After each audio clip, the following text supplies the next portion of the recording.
Staring at my laptop screen, ready for the Python scene. All those lines of text so clean, let's code and chase that dream. Python world, here we go. Write the script, let it flow. In this video, we're going to be exploring the world of object-oriented programming in Python. Specifically, we're going to be looking at defining our own basic classes, as well as creating instances or objects of those classes. And to get started with, we need to talk a little bit about the fundamentals of OOP, which stands for Object-Oriented Programming. So what is object-oriented programming? Well, object-oriented programming is a programming paradigm that's based all around using objects to help us design software. And so far in Python, we have been using OOP this whole time. We've been creating objects like string objects, list objects, and all kinds of other kinds of objects. But up until this point, we haven't created our own types of objects. And the idea behind an object is that it encapsulates both data and behaviors.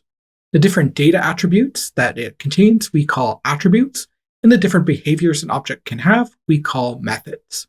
We've seen this before, for example, with the string object, where it had different attributes, like the text it was holding, and it had different behaviors, like the toLower method that would convert that text into all lowercase. So in OOP, we try to model complex systems by modeling the different objects that exist in those systems, and these should mirror real-world entities. Using this object paradigm gives us a few advantages over more traditional styles of programming. This includes modularity, reusability, and ease of maintenance. By modularity and reusability, that means that if we create a certain object in one program, we can then reuse that in future programs we use. By ease of maintenance, it means that it makes our code easier to maintain, find bugs in, as well as add new features, because everything is nicely organized into different classes. We'll talk about what those are in a second. So we've said that objects have attributes and methods, but what are these? Well, attributes are data points or properties that describe the object's characteristics. For example, if this object was a dog, it might have an attribute of name that describes the name of the dog. For example, it might be called Rex. Another attribute might be their breed. For example, terrier. Or another one might be a Boolean value that is vaccinated, or true if they are vaccinated, or false if they're not up to date with their shots. The other aspect of objects are methods. And these are actions or behaviors that the object can perform or can be performed on the object. To continue with that dog example, one method that a dog might have is eat. Maybe they're eating certain food. Maybe that takes the parameter of the type of food they're eating. Or maybe they have another operation or method called sleep, which means that the dog is now sleeping. The idea here is that attributes are similar to variables in traditional programming, except they apply only to a specific instance of an object. Whereas methods are somewhat similar to functions in traditional programming, but again, they only act on a specific object. When combined together, attributes and methods define what an object is and what it can do. When we say what an object is, we're usually referring to its attributes and its state. And when we say what an object can do, we're usually talking about its behaviors, which are its methods. So let's take a look at a simple example.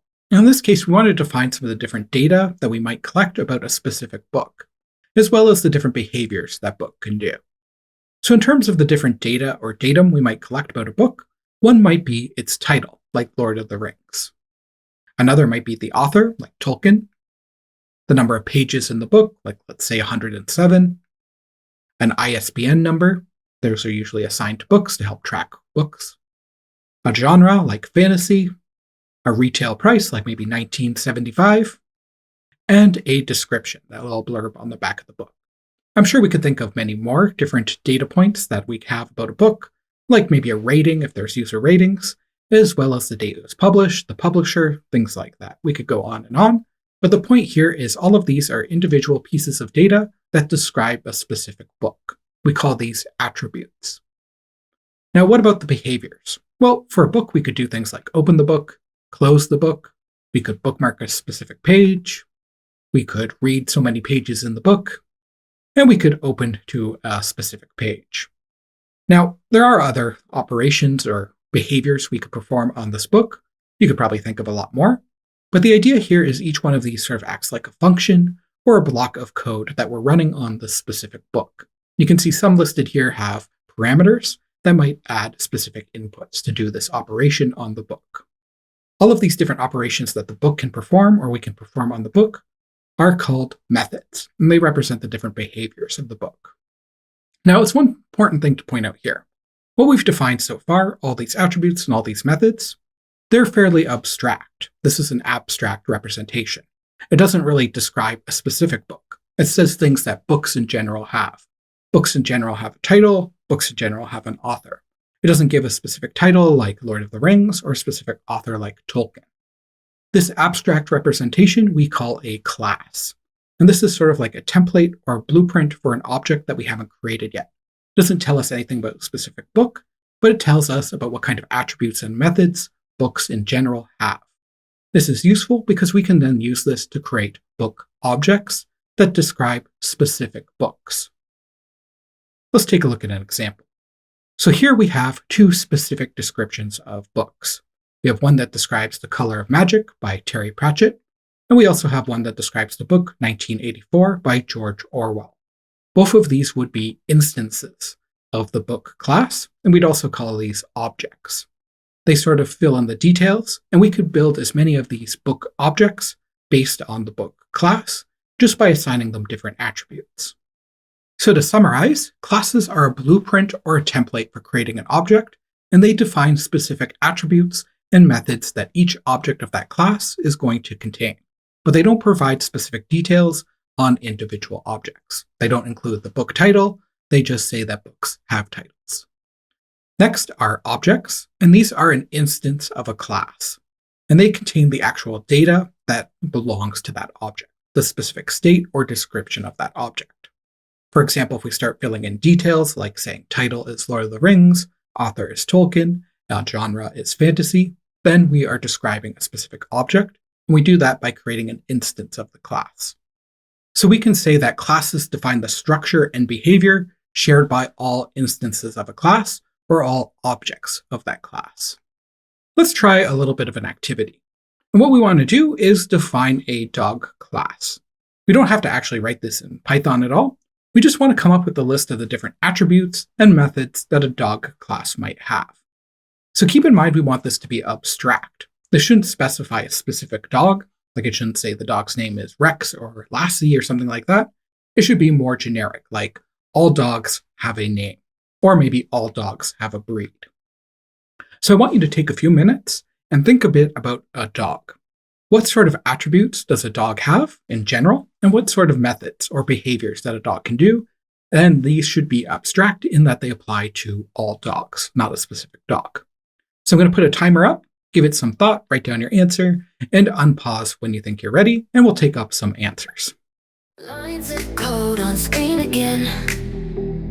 Python's flowing through my pen. Hourglass is running out. Gotta solve this right, no doubt. Deadline's looming, it's so tight. Tick-tock goes the clock at night. Functions, loops, and ifs and else's. Each line fixes all my messes. Coding fast, time is slipping. Got no pause, pressure's gripping. Python rhythm, keep on beating. Countdown timers, never cheating. In the zone, my mind's a maze. The bugging errors that we face. Syntax highlight, guiding way. Hope to reach the break of day.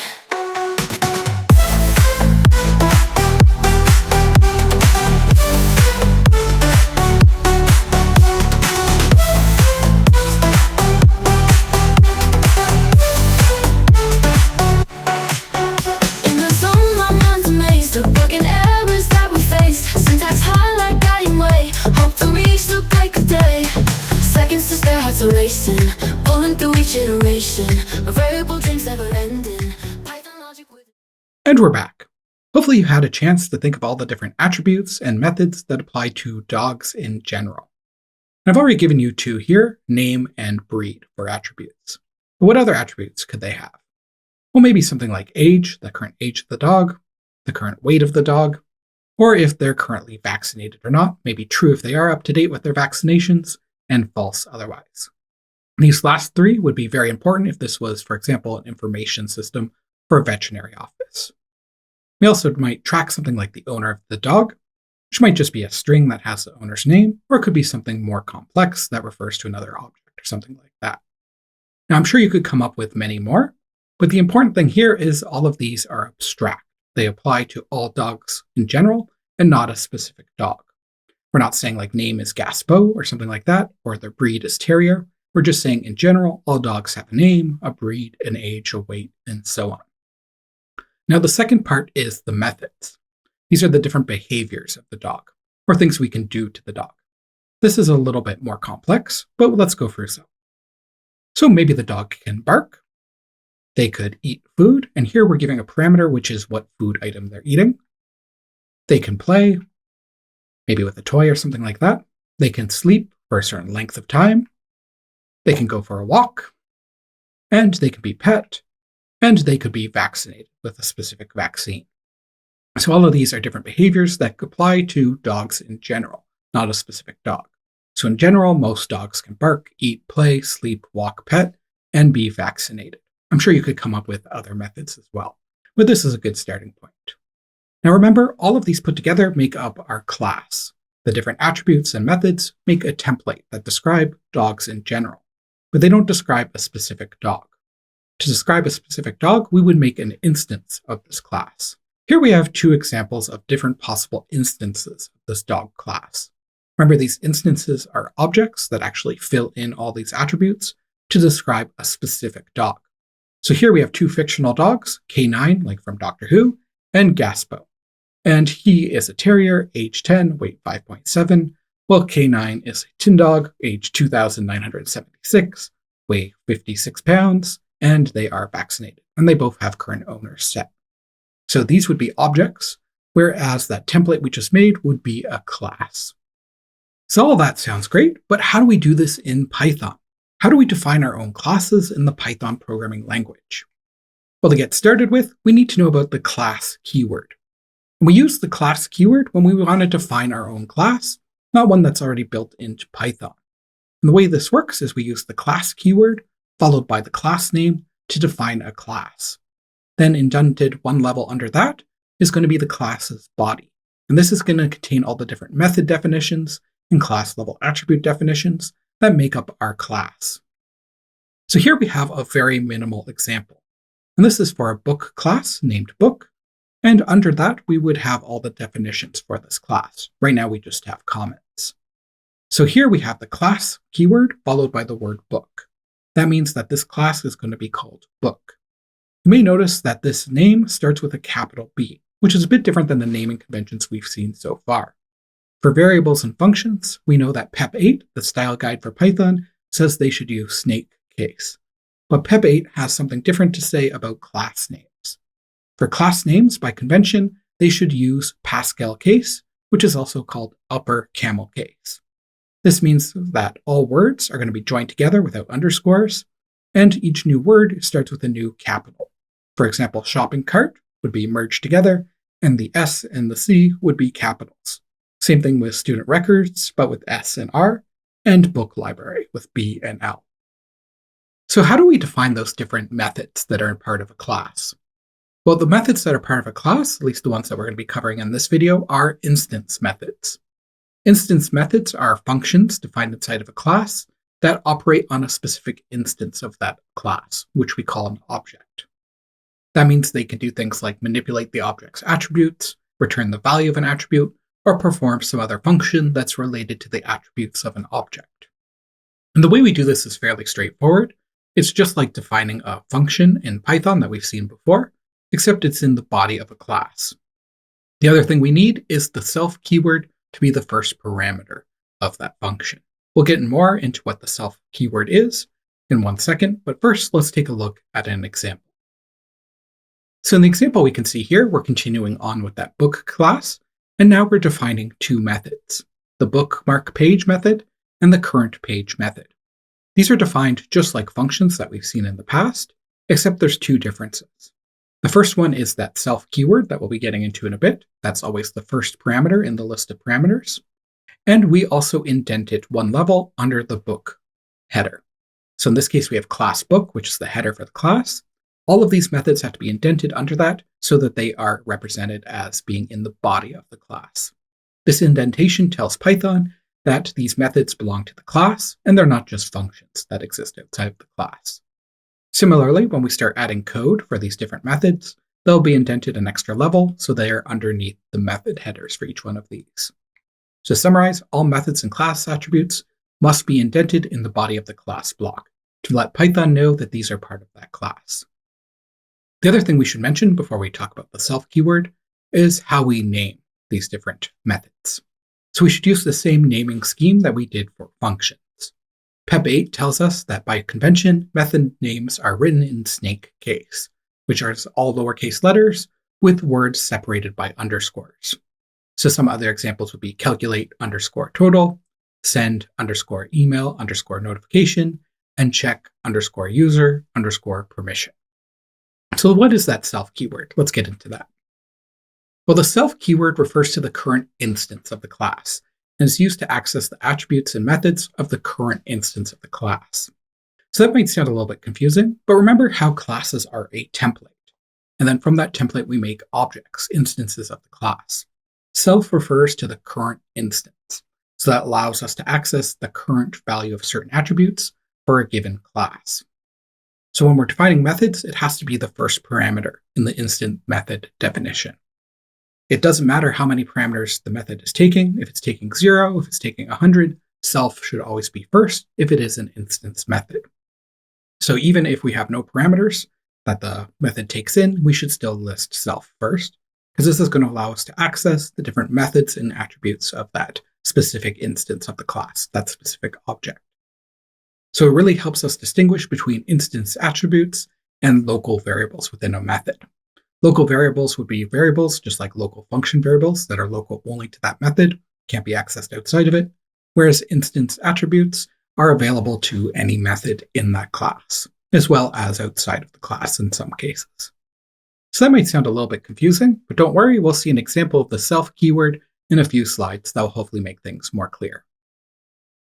But before we can do that, we need to talk a little bit about instance attributes. And we've mentioned attributes before. These are sort of variables that hold data unique to each instance of a class that we also call an object. For example, if the class was dog, we might have an instance attribute for name that gives the name of the dog. So an instance of the class dog might have a name Rex, or might have a name Lassie, or so on. Each one of these might be different for each instance of the class. And the way we define this in Python is in methods. And a common method we do this in is the int method. The int method, spelled with 2 underscores at the front and 2 underscores at the back, is a special method that basically sets up everything we need for an object when we're first making an instance of it. A common task to do in the int method is to define all the different instance attributes and give them different values. And the way we do this is with the self keyword. And this allows objects to maintain their own state independently, so that Rex dog would be independent from the Lassie dog, and they'd all have their own attributes, even though they're based on the same class. The example we can see on the screen right now is continuing on with that dog example, and we're now implementing it as a class in Python. And we see we have a few methods defined here. The most notable one is that int method, which again is called when we create an instance of this class. What this does is it allows the developer or whoever's making an instance of this class to provide a few parameters. In this case, they're providing the parameters name, breed, and age. And what we're doing is we're simply defining our instance attributes, name, breed, and age, and setting them equal to those values that were sent to us through those parameters. So by saying the self keyword, and then the dot notation, and then an attribute name, it allows us to access that attribute in the class instance. So in this case, name is being set to name, breed is being set to breed, and age is being set to age, whatever values we got in. And we can also access these in other methods. For example, here in say name, we're accessing self.name, which would be the name instance attribute, to output the name in the print command. In the birthday method, we're also using the self keyword to access name and age to include those in a string we output to the console. And lastly, we have a method called getAge, which simply returns the current value of the age instance attribute. But we can also use these self keywords and that dot notation to modify the value of instance attributes. We can treat these just like variables. So here we are using the plus equals assignment operator, which again adds 1 to the value of the variable. So in this case, self.age is an instance attribute, so it's going to add 1 to the value currently stored in this object for the age instance attribute. And we can do other operations on them, just like we could with normal variables, including setting their value with assignment. We could do comparison checks on them with the logical operators, and we can change their values using these sort of operators like plus equals, minus equals, and so on. Now, once again, I should mention naming conventions. And we name attributes just like we name variables in Python. So that means we use snake case, which once again is lowercase letters with words separated by underscores. So some attribute name examples might be first underscore name, email underscore address, and account underscore balance. Now let's talk more about that inth method. And this is similar to constructors in other programming languages, which is a method that's called when a new instance of a class is created. So when we initialize an object, it's going to call this class and set up things for us, usually instance attributes. And it's called automatically when we make a new instance of a class, and we don't have to do this manually with any lines. We'll see how we make a new instance of a class soon. And like I said, it's commonly used to set up instance attributes of a class, as well as anything else that needs to be done or happen before that class's object can be used. And it can accept parameters, just like we saw in the last example. And a common thing to do with those parameters is use them to initialize attribute values. So here's another example. In this case, it's a class called person. And we have an int method that takes a few different parameters. It takes first name, last name, age, and role. So for first name, last name, age, and role, we're simply taking the values input by the user. They would come in for those parameters here, and then we're setting them equal to those values. There's a little bit of a special case here for role, and that uses a named argument with a default value. We've seen this before with functions, but the same sort of idea. We can set defaults for these parameters and methods, just like we could in functions. What this means is if the person who's making an instance of this class doesn't provide any role value, they just leave that out, then it's going to default to being equal to student. So if role is not provided, then this object is going to be set to have a role attribute of student. The last line here is also interesting. We can also set up defaults that the person creating an instance of this object has no control of. So in this case, account balance is always going to start with a value of 0, regardless of what values are input to the class as parameters, because we have it hard-coded to 0 here. So these are the 3 different ways we commonly see for setting up instance attributes: getting them from parameters, getting them from a default parameter, or having them hard-coded in like this, where all instances always start at a 0 account balance, for example. And once again, I should stress this, that the int method has 2 underscores before and after it. It can be a bit hard to see in the slides, but this is 2 underscore characters, not just 1. Okay, so how do we actually make instances of these classes? We've talked a bit about how we make the classes, which are just a template, but how do we actually make instances of them to create objects that we can use? Well, we do that with the class name followed by parentheses with a list of the different arguments that we're sending in. It's very similar to calling a function.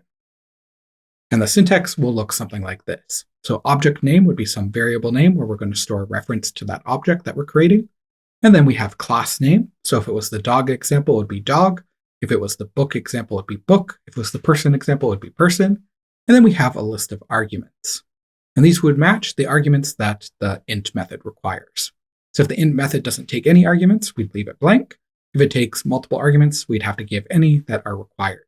If they're default arguments, we could leave them out, and they'd be set to the default value. So arguments given to the class are going to be passed to that int method that we saw before. So let's take a look at an example. In this example, we're looking back to that dog class that we had before in the previous example. And that dog class had 3 required parameters to its int method. They were the name of the dog, the breed of the dog, and then the age of the dog in years. So in this case, we're using the name of the class, which is dog, and then we're giving it a list of those parameters. In this case, they would be arguments that we're actually sending to the int method. So for name, we're sending Gaspode. For breed, we're sending terrier, and for age, we're sending 10. This is going to create an object of that class, and it's going to store a reference to that object in the variable myDog that we could use to access it. Let's now take a look at an example that we can actually run and try out. And this is example 10.0, and you can find it on our learning management system if you'd like to download it, and you can also see it in the slides. And the first thing we have is that class definition for dog that we saw before should be exactly the same as in that last example. What's different now is that we have a few lines that follow it that do some different things. And this line that I've highlighted right now creates an instance of that dog class to make a dog object. This is going to be for that dog that we talked about before named Gaspone, and it's going to be a terrier, and it's going to have age 10. Then the remaining lines are going to do some different things with that class object. And they are going to be right here, and we're going to trace through this program and see what it does and what it outputs. So to start with tracing through this program, we're going to start at the first line and move our way downwards like we do for most programs. The first line we encounter is a class definition. So nothing is going to be run, nothing's going to be output for this. Instead, it's just defining the class and setting up all the different methods. This is sort of like encountering a function definition. So this doesn't actually create an instance of a class. It doesn't create or run any of these methods. It just defines them so we can use them later. So that means the first line of code that we're really going to run is this one down here. And this we saw before, it creates an instance of the dog class. So in the computer's memory, there's going to be a variable called myDog. And this is going to create a reference to an instance of the dog class, specifically for myDog with a dog named Gaspone, who is a terrier and age 10.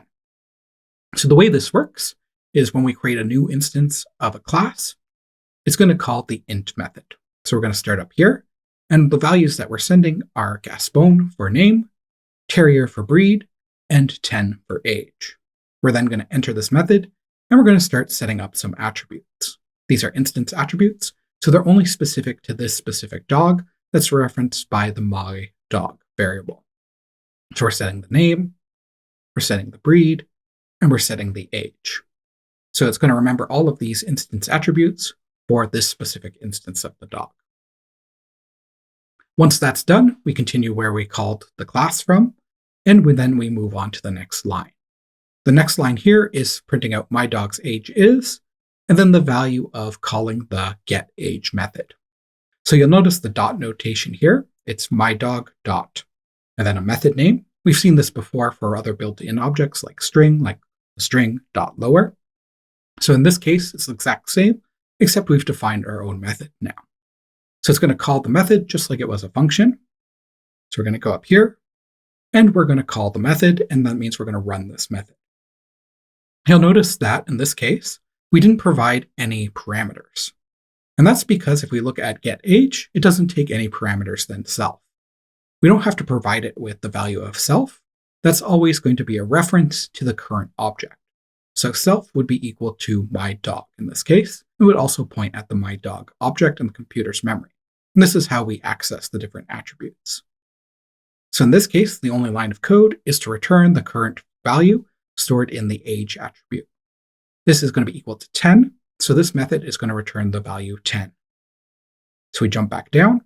The value of 10 is sent to the print command, and we get myDog's age is 10 output to the console. After this line's done, we move to the next line, which is myDog.sayName. So this means we're going to call the sayName method. It doesn't take any arguments, but it does get a value for self because we have the self keyword here. And again, that references the dog object.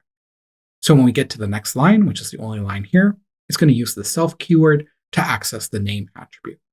The name attribute is currently set to the dog's name, which is Gaspone in this case. So to the console, this is going to output woof, Gaspone, woof. Next, we have jumped back to our code. We start again right after the call, and this time we are calling the method birthday. So this is going to jump up to here.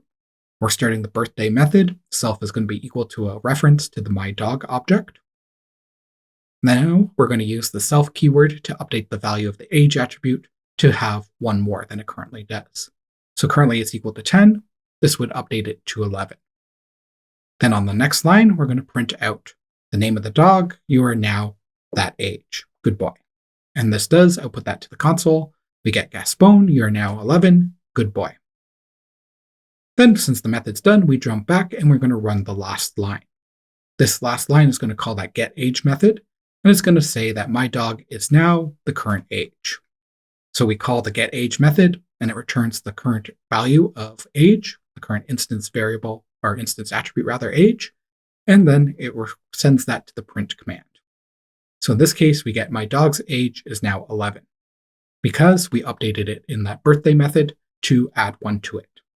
So these instance attributes can be mutated and changed over the course of calling different methods on the object. And it does keep a record of what the current value of each instance attribute is for a specific object. So for those that are new to programming, classes and object-oriented programming can be a little bit complicated. It can be a bit of a steep learning curve. So what I highly recommend is you download example 10.0 from the Learning Management System and try this out on your own computer. Maybe keep the class definition the same, but try changing around some of the statements that use the object. Maybe try creating a dog with different attributes and seeing how that works with the birthday method, the sayName method, and getting the dog's age. In that last example, we saw that we could access different attributes and modify their value using the self keyword. But it's also possible to do this outside of the class's definition for those methods. So if we've created an object already, we can access those attributes directly without going through methods. And the way we do this is with that same dot notation that we've seen before for calling methods, as well as that we use on the self keyword. The difference here is instead of self, we use the name of a variable that holds a reference to that object. This allows us to both read and modify instance attributes directly without having to go through a method. Let's take a look at an example. And in this example, we're going to be using that same class definition for dog, but we're going to be creating a new instance of it. In this case, it's going to be for a dog named Charlie, who has a breed of pug and an age of 2. We're doing that with this call to the dog class, which calls the int method and creates a new instance or object of this class. In this case, the name attribute is going to be set to Charlie, the breed attribute is going to be set to pug, and the year attribute is going to be set to 2. Now, what we're going to do in the other lines is we're going to manipulate these attributes directly without going through a method. So in this line that we have highlighted right now, we're saying otherdog.age equals 4. So otherdog would be the object, or a reference to that object, and .age is using the dot operator to allow us to access the age attribute directly. So in this case, we're changing the age from 2 to 4. The next line is doing the same thing, but for the name attribute. So we're changing the name from Charlie to Frank. Next, we're calling the birthday method. If you remember, the birthday method adds 1 to their age, so the 4 would become a 5, and then it outputs the name of the dog, and then their current age, and it says good boy to the console.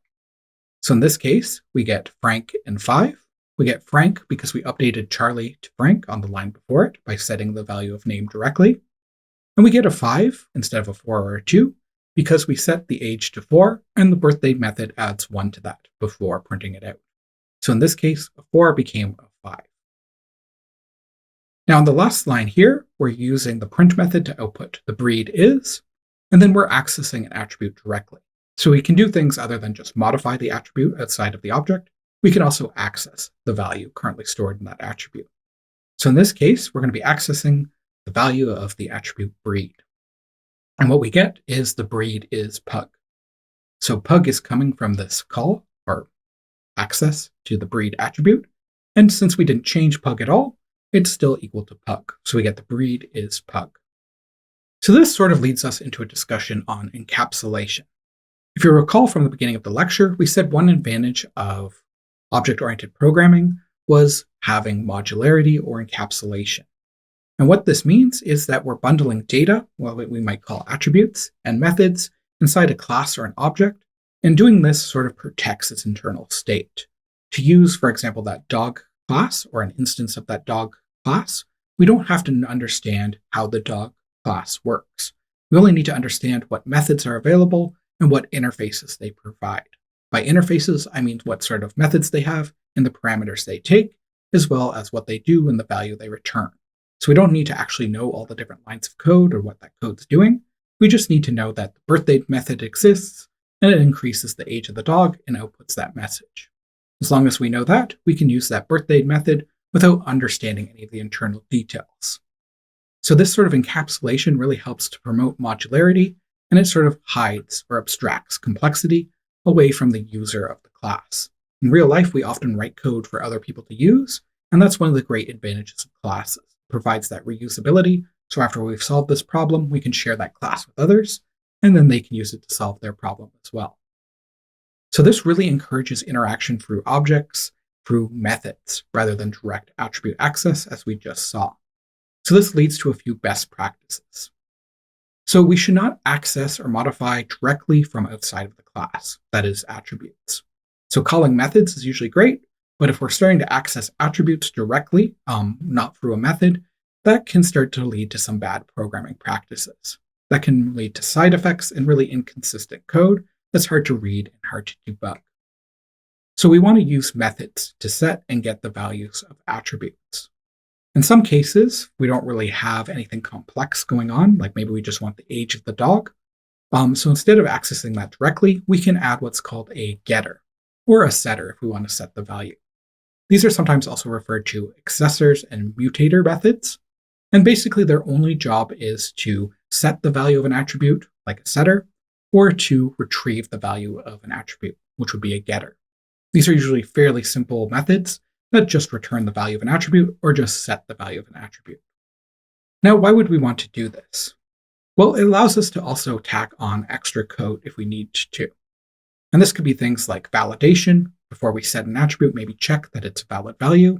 It also allows for things like we could add in code to log that that value is accessed, as well as other processing when we're accessing and modifying values for the class. So good practice is to try to avoid direct attribute access from outside of the class, and instead add getter and setter methods, or accessor and mutator methods, whatever you want to call them, to deal with those attributes. So this leads us into a discussion about public and private attributes. So in other languages, like Java, we have what we call public and private access modifiers. We set these before attributes and methods to basically let the language know that what should be internal only to a class, that you shouldn't be calling from outside the class, and what is acceptable to access outside of it. In Java, private would mean that it's only internal to that class, and public would mean that it's available outside of the class. However, Python is a bit different. We don't have access modifiers like public and private. The philosophy behind Python is that programmers should know what they're doing and should be allowed to do what they want. So that means you can access any attribute of a class and any method, regardless of who made that class thinks how it should be accessed. Now, that does have some advantages and it gives you some freedom, but it also gives you a lot of room to sort of shoot yourself in the foot by doing the wrong thing. So to help other programmers know what we intended for our class, to let them know if this is internal only to the class, or if it should be accessible outside of the class, what Python provides is a notation for naming our different attributes. So if we name an attribute with an underscore prefix, like dash and then the attribute name, for example, in that dog class, it might be dash name or dash breed, this indicates that an attribute is intended for internal use only. It's sort of equivalent to private in Java, except it's not actually enforced by the language. You could still access an attribute with a dash in front of it just fine outside of the class through an object, just like we saw in the previous examples. The key here is this notation is just a signal for other programmers to let them know what methods and attributes they should be using and what are only intended for internal use. By internal use, I mean only intended in methods of that class. So while the person who's developing the class writes those in the methods, that's fine, but they shouldn't be used outside of the class, like through an object reference.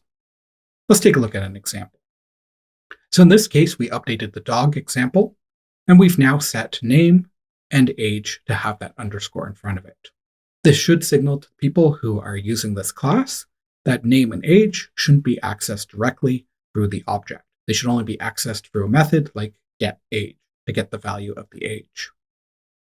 Now notice that inside of the class, like in the class's method definitions, it's still completely fine to access these attributes. That's expected. You also note that breed here is not having that underscore. That signals to users of this class that they can access and set the value and manipulate the attribute breed outside of this class just fine. Now, the other thing we should mention is that these naming conventions also apply to methods. So if there's a method that's only supposed to be internal to a class, it's never supposed to be called outside the class using an object, then we would prefix that with an underscore. Again, Python doesn't enforce this. This is just a signal to other programmers to know that they shouldn't be calling this method. This method is only for use inside of the methods inside the class. Okay, here's an example. And this is for a new class called PasswordManager. And it's a fairly simple class. The goal here is just to store a password. But before we set the value of the password attribute, we want to validate that it's a valid password. What is a valid password? Well, in this case, it just has to be above a certain number of characters long. So the first thing we define in our class body is the int method. And if you recall, the int method is always called when we create a new instance of a class, when we make an object. So in this case, we take in one parameter, which is the minimum password length that the password has to be above. In this case, it has a default of 8. So if they don't provide this, it will be set to 8.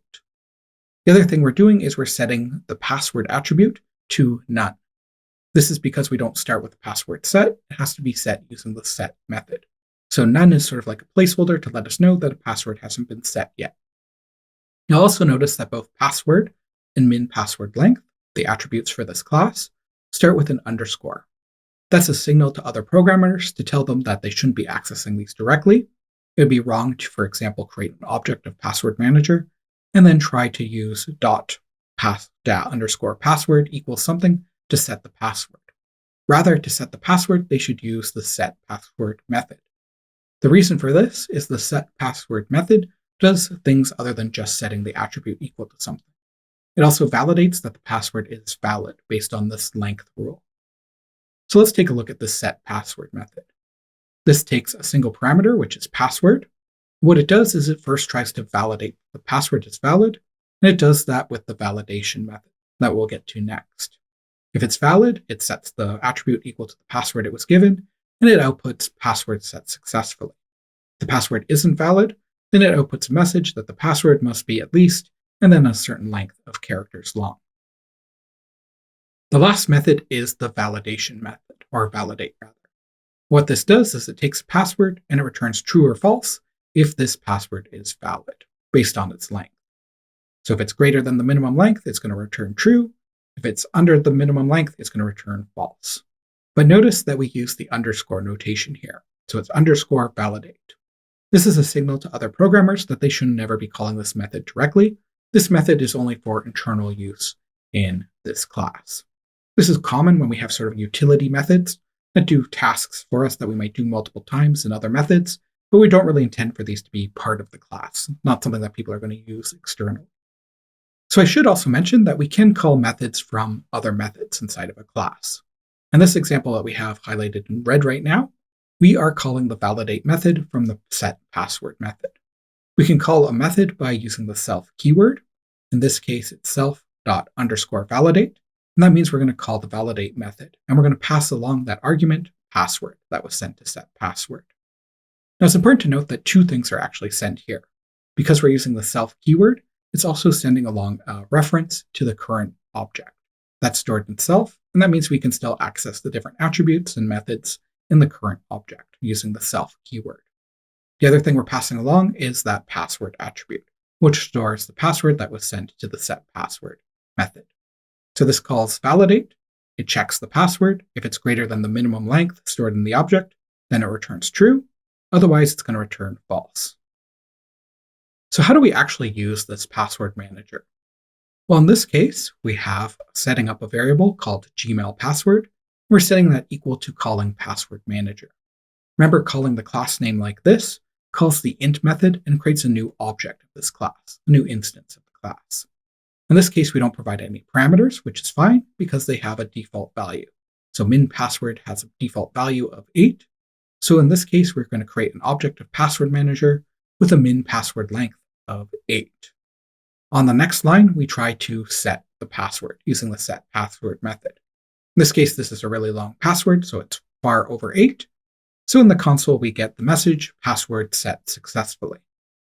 The next lines provide another example of how we could use the PasswordManager class. In this case, we're creating a variable to store that reference to the new object. In this case, we're calling PasswordManager with a value of 10.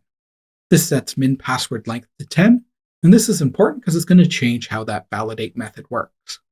Now, validate is going to have to check that the password is greater than or equal to 10, rather than greater than and equal to the default of 8.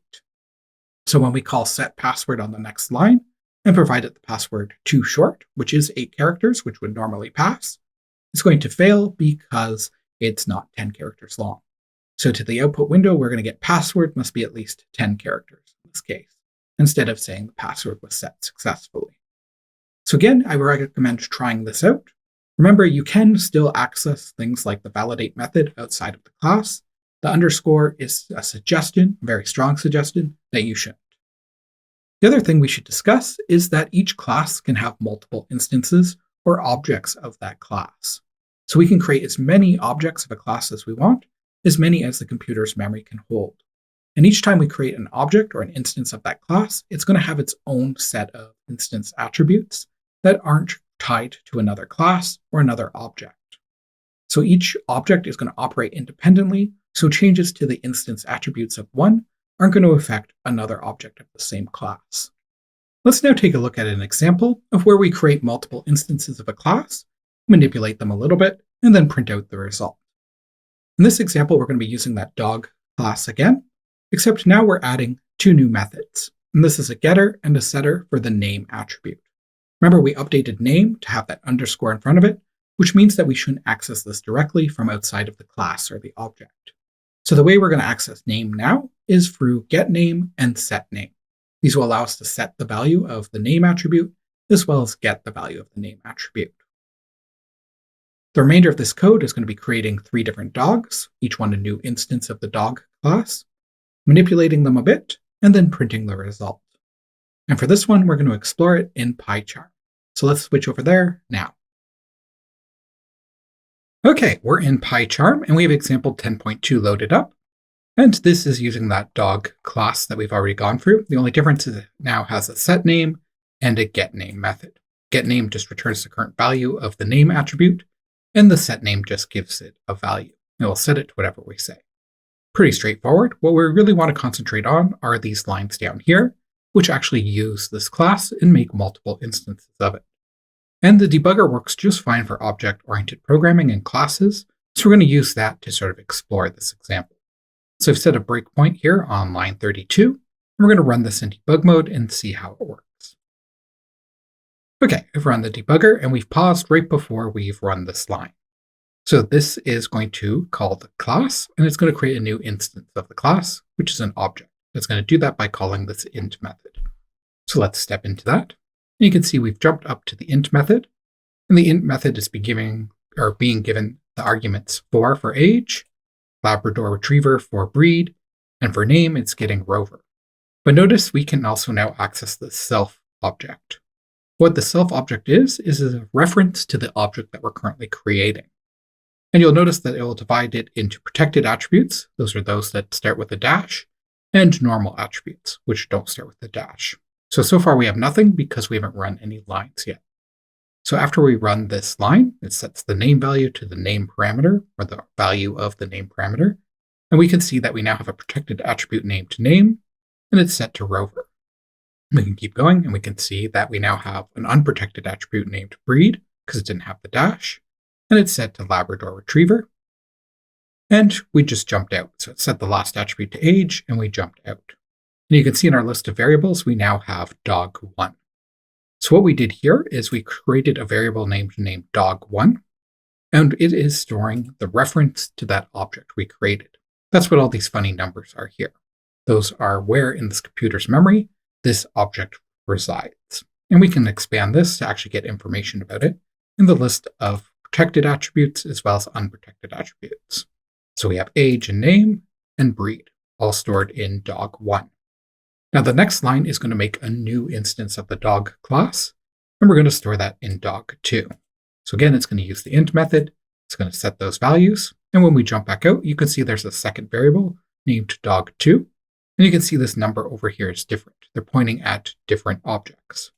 So dog2 is named biscuit, and dog1 is named rover. So these are completely separate objects. The names aren't linked, the ages aren't linked, and the breeds aren't linked. They can have whatever values they want. They could be the same or different. But changing one won't change the other. So let's make that last dog object. Go for the int method, and we have dog3, which is going to be named Lucy. So now let's do some things with these dog objects. So the next line is on dog2, we're going to set the name to Coco. So dog2 was biscuit. So we're going to use that set name method and update this to Coco. So when we call that, we jump into the class, to the set name method, but notice the self object here. It's important because it tells us which object we're actually referring to. So you can see the self object here has the same object ID as the one for dog2, because when we called it down here, we said dog2 dot. So this sends that as a reference to self. So this sort of acts like the first parameter, which becomes equal to self. So in this case, we have the same values for dog2, biscuit, age, and breed. So now when we use the self keyword to modify name in this method, it's actually going to update the name for dog2, biscuit. We can see that. So now if we look down here, we can see dog2, their name is now equal to Coco. But it's also important to note that this had no impact on the other dogs. It didn't affect dog1, which is named Rover still, and it didn't affect dog3, which is still named Lucy. Now we're going to call birthday on dog3. So that jumps us up to the birthday method. Again, this self object here is pointing at dog3. We can see that's Lucy. And we're going to add 1 to her age. So now Lucy's 2. And to the console, we're going to output that Lucy, you're now 2, good boy. We can see that in the console. Lucy, you're now 2, good boy. Now the last thing we're going to do is to dog1, we're going to manually access the attribute breed directly outside of the class, and we're going to set it to boxer. So in here we have dog1. Right now we can see it's set to Labrador Retriever. We're going to access breed directly. It wasn't listed as protected, so presumably we're allowed to do that. And we can see that it changed from Labrador Retriever to boxer. Now we're going to print out the details for each dog. Let's jump through those. And it's going to do that by accessing the name as well as the age. And then we can see in the console, we get dog1 is Rover, boxer 4. That means their breed is boxer, their age is 4. We have Coco, it's a corgi, age 2. And Lucy, who's a border collie, age 2. So the important thing here was changing these different attributes by either manually or directly modifying them, or modifying them through a method that causes a change, like birthday adds to it, or set name changes the name, only affects that instance of the class. So setting breed to boxer on dog1 has no impact on dog2 or dog3, because these are instance attributes, so they're dependent on that instance. Same thing, calling birthday on dog3 only increases the age of Lucy, dog3 here. It has no effect on dog2 or dog1. They're all sort of separate, even though they're instances of the same class. Okay, let's switch back to the slides. And we're back. And I have the output in the slides here for your reference as well. But the important thing to stress here is that changing instance attributes, for example, by calling set name, or by directly accessing them and changing their value, only impacts that instance of the class. So calling set name on dog2 only impacts dog2. Changing the breed on dog1 only changes the breed for dog1. It has no impact on the other dogs, the other instances or objects of the class. That's all I have for you in this video. Along with this video, either this week or being posted next week, will be a few additional videos that are going to delve even deeper into object-oriented programming. Those will cover topics such as class attributes and class methods, as well as the magic methods in Python that allow us to do a few interesting things with classes. We'll also have a video that shows how you can import classes from another file, as well as some more interesting examples that are a little bit more complex and lengthy. Thank you for watching, and have a great day.